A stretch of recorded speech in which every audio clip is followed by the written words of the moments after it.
Ready?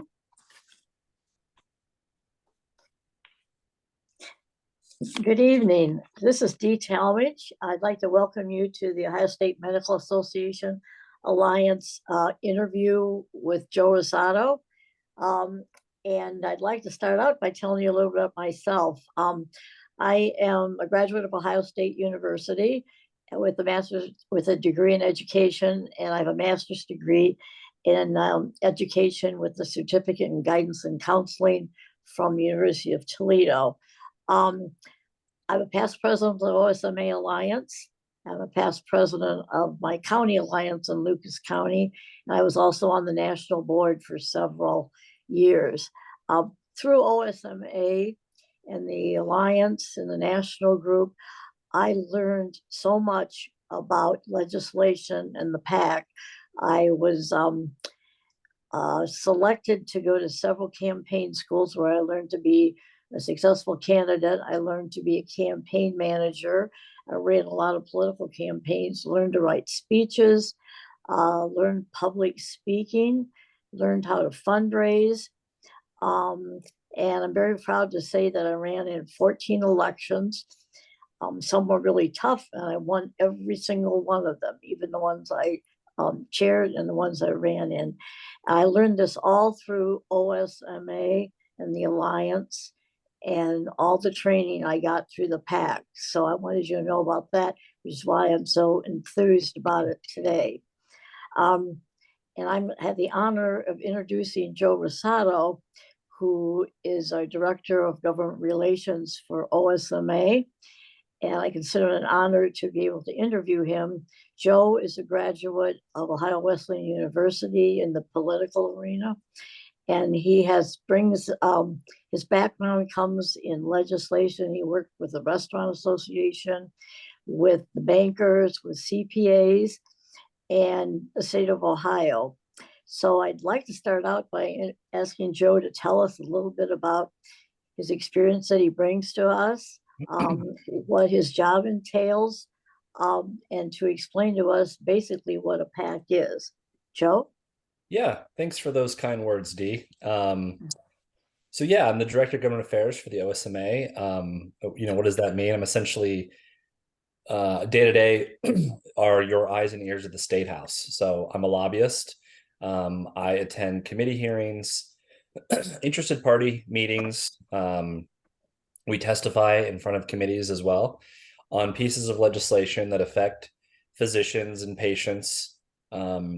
Sometimes they're things that we are supportive of. Some things more often than not, there are bills and pieces of legislation that we're actually opposed to. Right now, just to give you an example, OSMA is tracking about 75 bills. 4 of those are bills that we are supportive of.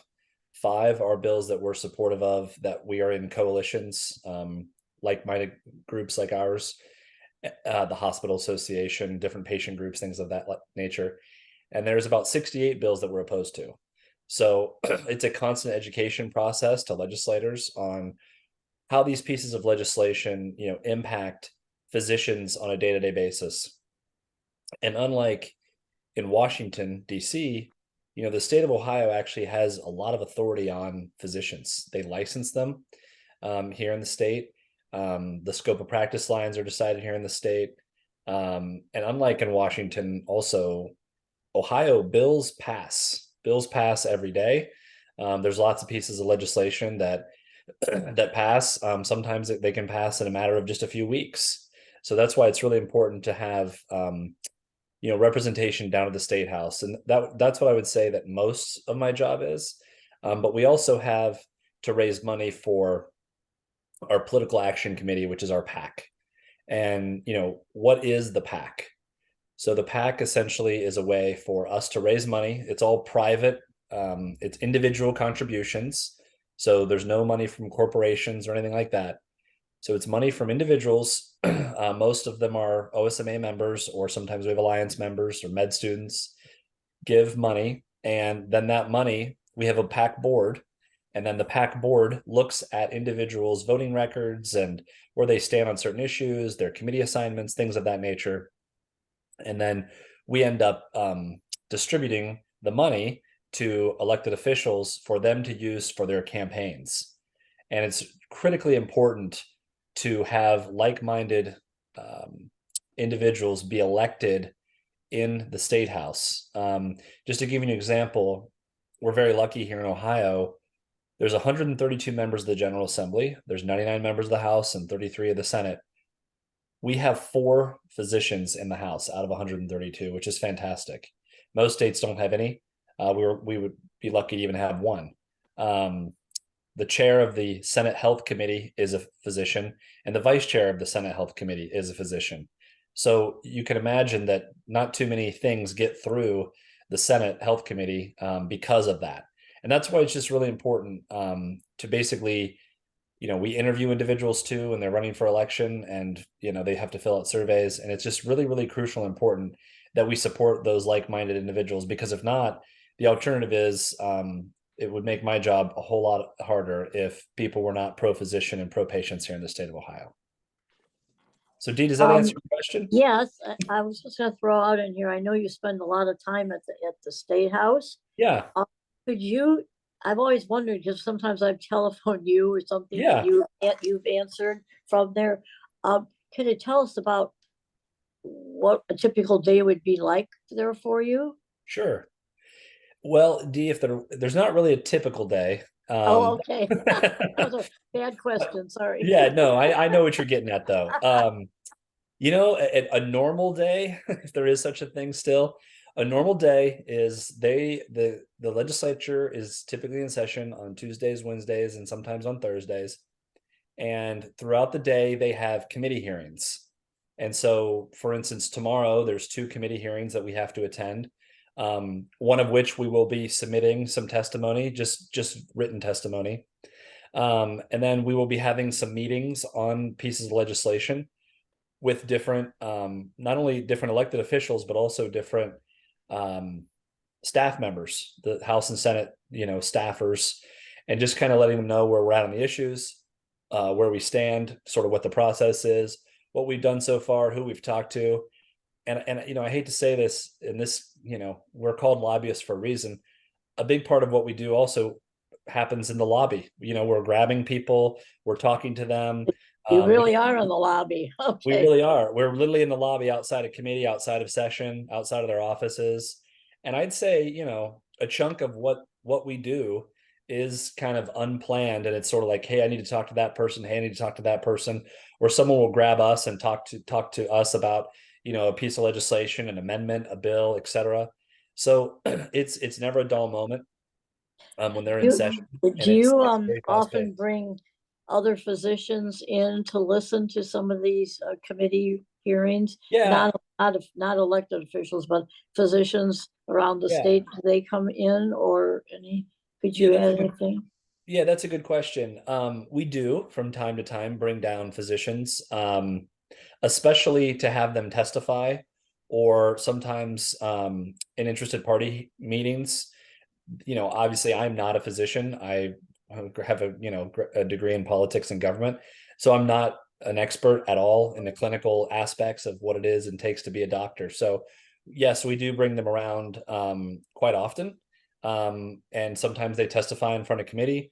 Sometimes they are in interested party meetings. We have one, in just a few weeks, actually, that we're having a few anesthesiologists attend with us because it's a, specialty specific bill that we're looking at. So I would say yes, but, at the end of the day, they're also very busy. And so we try not to have them down there, more often than their schedule allows, because that's sort of what it's for. But we definitely call in backup when needed, and it's greatly appreciated. Yeah, and having 4 legislators elected, though, that's really great. We've come a long way in that area. Yes, we have. Well, if some of our members are interested in becoming involved in donating to their legislator or to the PAC, could you kind of give us an idea of how PAC money might be used versus contributing to an individual candidate, the pros and cons of either? Sure. Or all? Yeah, that's a good question. So giving is always great. You can give directly. You can give directly to a candidate, certainly. Our preference would be to, give it through the political action committee and the PAC. And I'll tell you why. It's always great to give locally, and you can see individuals, these legislators at these different fundraisers back in their district, and that's always a great thing. And I don't want to discourage individuals from doing that. But giving to the PAC allows us and the government affairs team to essentially attend, a lot of the Columbus fundraisers that are done after hours.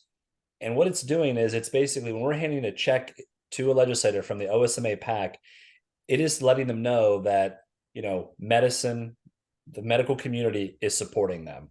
Instead of saying, well, that's great that D. Talmage is supporting it, or Lance Talmage, or Ron Harder, it's literally saying you have the seal of approval, and this is members OSMA sort of seal of approval. And that's big. It goes a long way because it's not just coming from one doc, it's coming from lots and lots and lots of docs. And so it really goes a long way, and it allows access for Monica and myself and the GR team to meet with these individuals, essentially out of their offices at these fundraisers, and get to know them a little bit better and build these relationships, because that's really, at the end of the day, that's all that this industry is built on, is relationships. There's hundreds and hundreds of lobbyists, and it's who do you trust, and supporting the right candidates and building those right relationships really go a long way. Yeah, that's really true. And I'm thinking about with our legislators, if we would donate to the PAC, that money does not necessarily go for one political candidate, party, or another. Would you explain that part to us too? Yeah, absolutely. I mean, so the PAC is bipartisan. It gives to Republicans, it gives to That's Democrats. really important. It's bipartisan. Yes, it is. It's very bipartisan. We give to both parties. Like I said, what we look at is, who's sponsoring some of our bills, who sits on key committees, who's helpful. And, if it's a Democrat, even though the current makeup of the General Assembly is a supermajority Republican, we've supported many Democrats, many of times, because the fact that, they can be helpful. I mean, even though they're in the minority doesn't mean that they can't be helpful. And we have supported individuals on both sides of the aisle, and we will continue to do so. And that's what I've always been impressed with. And it always was emphasized that we will support those, even if they don't always vote our way, if they will at least listen to our side, maybe along the way they would make a change. Dee, you bring up a really good point there. Even the physicians in the state house don't agree with OSMA 100% of the time. So you're absolutely right. No one will agree with you 100% of the time. You have to take, basically all you can get. And if someone's with you 70% of the time, that's huge. Nobody is going to be voting 100% with OSMA all the time. Exactly. So this is putting you on a tight line, but is there a right way or a wrong way to give as far as PAC versus an individual candidate? Or is it our choice? No, I mean, there's certainly not a right or wrong way. It's always helpful. I know some of the members of the Alliance have told me, hey, I'm, hosting an event for, a member of the Supreme Court or my local state rep. And that's really helpful to know. And if you could kind of let us know, just so we can also coordinate with the different campaigns and let them know that that those are our folks, and we get credit for helping, is always helpful. And you can certainly give to individuals directly. I think the nice thing about the PAC is you're not giving to a person, you're literally giving to a cause. So you have to look at it more like, I'm not going to support Senator so-and-so. I'm supporting the mission of what OSMA stands for. And OSMA really does all the work and figures out who the best candidates to support are.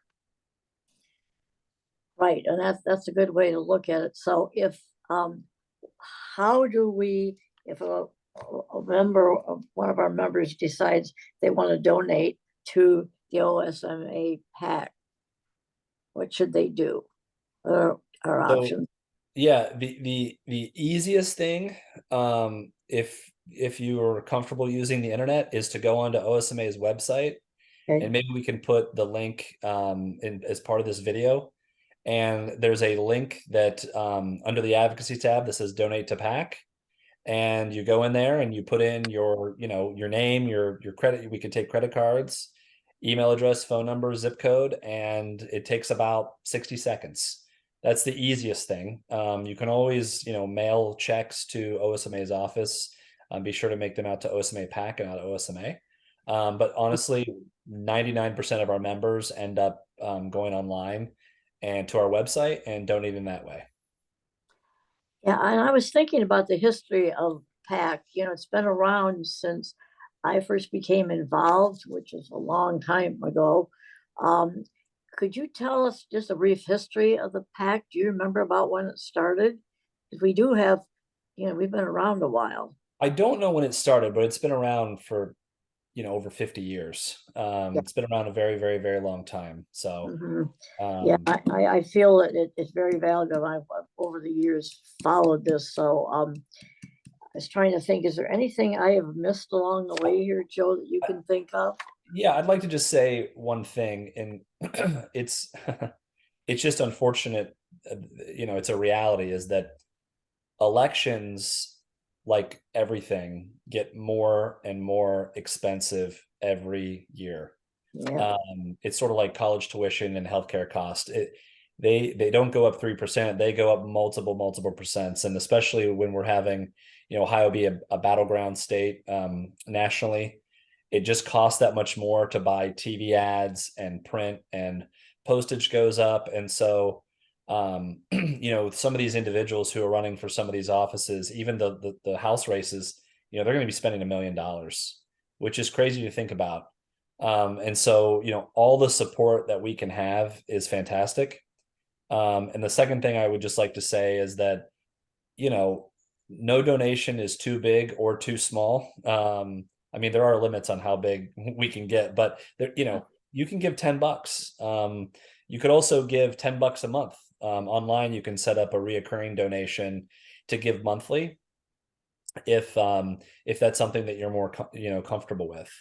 that's a good way. That's a Yeah, good it's a idea. That's a it's good a great thought. way to just kind of, make it. And listen, I know giving politically is not something that's fun. It's not going toward, the Humane Society or the Boys and Girls Club. I know that. But unfortunately, if we get complacent and don't keep this up year over year over year, there are other individuals who we compete against, the insurance companies, and they have a lot of lobbyists and a lot of PACs, different allied practitioner groups, the trial attorneys, so we have to keep up on this, and we have to, it's like treading water, once you stop, you start to sink. So it's just extremely important. Yes. I remember being involved in fundraisers where that particular candidate was supported by OSMA. So that night they brought a check um, from the PAC, from medicine that night, just as an extra. So those are things that you can do when you do have that PAC money, to bring a check, and it shows there's strength in numbers. Absolutely, you are correct. Yeah, that's very important. Kathy, do we have any other questions out there that someone might have? We had a couple that came in earlier, but also the Supreme Court is also involved in this too, where we give money to that along the way, which is an interesting, and that comes up relatively every other year or so forth with elections as well too. And this last one was a big one. Did you feel like the OSMA had a big contribute, was able to? We did. We gave, we gave quite a bit to the Supreme Court. We've also in the past given to the governor as well. So it's not just the state house and state senate races. It's also the Supreme Court, and we tend to weigh in the governor. The other statewide don't have a whole lot of effect on what it is that we do, so we tend to not get involved in some of the, like the auditor and the treasurer and things like that. Uh-huh. but yes, we certainly do. And I mean, the Supreme Court is expensive, and anytime you run statewide, I mean, it's insanely expensive. And it's really hard for the justices to raise money. And so they look to associations like ours and others to try and support them as much as possible. And that's we through hear, the endorsement okay, process too. And do you want to talk about that? That it's not Yeah, just you and sure. Monica sitting around making, it's a big Yeah, team effort of a lot of yeah, yeah, physicians that's and very, alliance members. mhm. yeah, sure. I'd like to touch on that. Thanks, Kathy. So we do have an endorsement process where OSMA will send out confidential surveys to candidates who are running, either for current people that are currently there or open seats. And we try to send it out to all the Republicans, all the Democrats. We also send one out to the governor and the Supreme Court, and we get the surveys back. And then what we try to do is we will interview the new individuals that are running, and you know we basically look at their survey results, but we also have a formula that we use. It's their survey results, it's their interview, and it's also their ability to win. So that, I know that that's not something that people like, but that is a big deal. And if we have a candidate that, we're sort of lukewarm on, but we know they're going to win, it's really important. I know it doesn't make a whole lot of sense, but it's really important to try and support that person. And again, try to build that relationship. I can't tell you over the years, some individuals that we've met early who end up, being absolute rock stars later on down the road.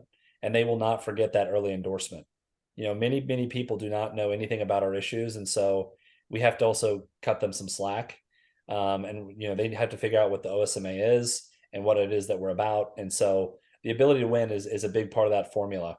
But what we do is we look at that all that information, and we have individuals from all the OSMA districts as well as alliance members meet, and we go through the entire list. It's pretty painful. It takes a couple hours to get A lot through. of hours, yep. Yeah, it's a lot of hours. It's a lot of work.